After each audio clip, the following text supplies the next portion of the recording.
Yung ganitong masahog na pansit, ang talaga namang gustong gusto ko. Naku, sahog pa lang ay talaga namang ulam na. Bigla nga ako nag-crave ng pansit, kaya naman eto, sabi ko magluluto ako dahil matagal-tagal na rin nga akong hindi nakakapagluto nito. Bali ngayong araw nga ay magluluto ako ng pansit canton. So ayan, hiniwa ko na itong aking mga gulay. Ang gusto ko talaga kapag nagluluto ako ng pansit ay talaga namang masahog dahil bukod sa gagawin namin itong merienda, ay talaga namang inuulam din namin. Kaya gusto ko talaga yung masahog na pansit. So ayan, hiniwa ko na itong repolyo at hiniwa ko po siya ng ganyan lamang kalalaki. At isa-set aside po muna natin itong ating mga gulay. Tapos dito po sa kawali, ayan, naglagay po ako dyan ng karne. Bali ito po ay liempo at nilagyan ko ng konting tubig para naman ito ay makakulo. At noong makakulo na nga po at nag-dry na itong ating karne, ay naglagay na po ako dito ng mantika. Bali ito po ay aking ipiprito para naman maging masarap itong ating karne na isasahog dun sa ating kanton. At nagisa na rin po ako dito ng sibuyas.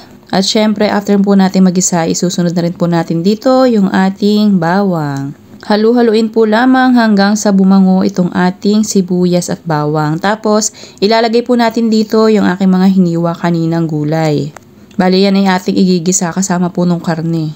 Hindi naman po kailangan pakaluto yung gulay. Mas gusto ko kasi sa mga ganitong sahog sa pansit, half cook lamang yung ating gulay. Gusto ko yung medyo malutong pa. So ay naglagay na rin po ako dyan ng pampalasa kagaya ng seasoning granules, paminta at saka toyo. Yung ating naman po mga pampalasa na inilagay dito ay pwede nyo po yung i-adjust. Depende po sa inyong panlasa. Pero yung mga pampalasa naman po na inilagay ko diyan ay suwak na po sa aking panlasa. Pero iba-iba naman po kasi ang panlasa nating mga tao, kaya pwede nyo po yung i-adjust. So ayan, naglagay na rin po ako dyan ng tubig, soy sauce, oyster sauce, at saka paminta. So ayan, bali dito po natin lulutuin yung ating pansit. At naglagay rin po ako dyan ng konti pang oil para naman hindi po maging dry yung ating kanton. At noong kumukulo na nga po ay inilagay ko na po dito yung ating 400 grams na pansit canton. So bali yan po ay atin lamang pong palalambutin itong ating canton. At kapag po yan ay lumambot na or naluto na, ay saka po natin ilalagay yung ating mga sahog na una po nating niluto kanina. So ayan, kapag ganito na po ay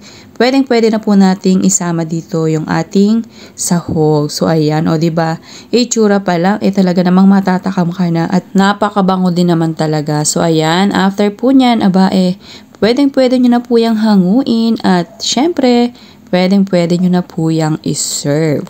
Ikaw ba, kapag ba hinayinan ka ng ganito kasarap na pansit, makakatanggi ka pa kaya?